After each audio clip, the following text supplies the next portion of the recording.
Israel को तलाश है कमांडर डायफ, वो डायफ जिसने इजराइल की सुरक्षा और खुफिया एजेंसियों की नींद उड़ा दी है, वो डायफ जिसके एक इशारे पर इजराइल रॉकेट के धमाकों से थर्रा उठा, वो डायफ जिसके लड़ाकों ने इजराइल के आसपास के इलाकों में कत्लो गर्क मचा दी, वो डायफ जिसे कभी इजराइल ने गिरफ्तार किया था। बताया जाता है कि डायफ को साल 1996 में आतंकवाद के जुर्म में इजराइल ने गिरफ्तार भी किया था, लेकिन उसके बाद डायफ जब तक जेल में रहा, इजराइल को लगा ही नहीं कि ये शख्स कभी उसके यहाँ इतना आतंक पैदा कर देगा कि गाजा पट्टी पर उन्हें लगातार इसके लिए आक्रमण करने पड़ेंगे। डायफ इजराइल की जेल में रहते हुए और कट्टर से कट्टर आतंकवादी बनता चला गया, और इसके बाद जब वो इजराइल की जेल से छूटा तो जाकर सीधे हमास में भर्ती हो गया। उसकी खूंखारता को देखते हुए हमास ने उसे अपनी मिलिट्री विंग का कमांडर बना दिया। डायस लगातार इजराइल पर हमले करने की योजना बनाता रहा और अपनी टीम के साथ इजराइल की सुरक्षा और खुफिया एजेंसियों को परेशान भी करता रहा।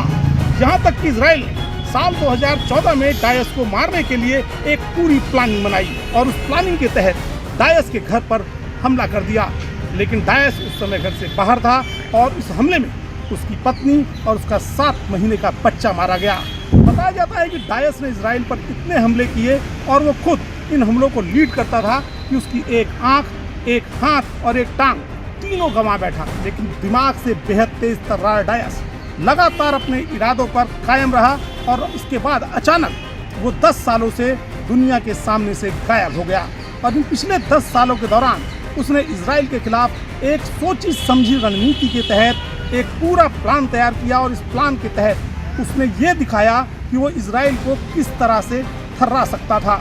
डायस अचानक 5 अक्टूबर को दुनिया के सामने अपने एक संदेश के जरिए आया और इस संदेश में उसने कहा कि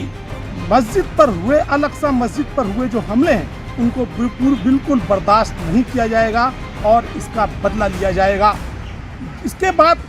इजराइल समझ नहीं पाया कि डायस की इस लाइन का मतलब क्या है। हालांकि फिलिस्तीन को ये लग गया था कि कुछ ना कुछ अब बड़ा होने वाला है, क्योंकि डायस एक लंबे अरसे बाद अपने संदेश के जरिए लोगों के सामने आया था। सबसे महत्वपूर्ण बात यह है कि डायस की आज तक लोगों के पास मात्र एक फोटो उपलब्ध है, जो उसकी 20 वर्ष की फोटो है, जिस समय इजराइल ने उसे गिरफ्तार किया था। लेकिन उसके बाद से डायस की कोई फोटो उपलब्ध नहीं है। डायस केवल एक छाया के तौर पर जाना जाता है और एक छाया के तौर पर ही उसका 5 अक्टूबर को वो मैसेज सामने आया था, जिसके बाद डायस के लड़ाके उसके ठीक 48 घंटे बाद इजराइल में घुस गए और उन्होंने वहाँ पर कत्ले आम मचा दिया।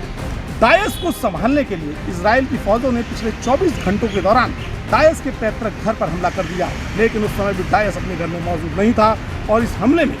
उसका भाई और अन्य संबंधी मारे गए। बताया जाता है कि डायस जमीन के अंदर जो सुरंगें बनाई गई हैं, जो उनके बंकर से, वहाँ पर बैठकर पूरे ऑपरेशंस को अंजाम दे रहा है और वहाँ से पूरी रणनीति बना रहा है कि किस तरह से इजराइल को हिलाया जाए। आलम यह है कि इजराइल की पूरी सुरक्षा और खुफिया एजेंसियाँ केवल डायस के पीछे पड़ी हुई हैं कि किसी तरह से मोहम्मद डायस का खात्मा कर दिया जाए, लेकिन डायस है कि इजराइल की पकड़ में नहीं आ रहा। इजराइल में जो कत्लेआम मचा, इजराइल और गाजा के बीच में जो कत्लेआम हो रहा है, उसका मुख्य आरोपी है डायस, हमास का वो कमांडर जो इजराइल की तमाम कोशिशों के बावजूद अभी तक उसकी पकड़ में नहीं आया है। और लगातार इजराइल की यही कोशिश है कि किसी भी तरह से डायस को पकड़ लिया जाए, लेकिन डायस कहीं भी उनकी पकड़ में नहीं आ रहा है। डायस वो शख्स है जिसको इजराइल चाहकर भी मार नहीं पा रहा है। सोचिए, इजराइल वो देश है जिसने जो चाहा वो तब कर दिया। उसकी खुफिया एजेंसी मोसाद वो एजेंसी है जिसने पूरे विश्व में जो चाहा वो कर दिया, लेकिन डायस वो कमांडर है जो मोसाद और इजराइल दोनों को हिला के रख दे रहा है, लेकिन उनकी पकड़ में नहीं आ रहा है। और बताया जाता है कि आने वाले दिनों में डायस के इशारे पर कुछ और बड़े हमले हो सकते हैं।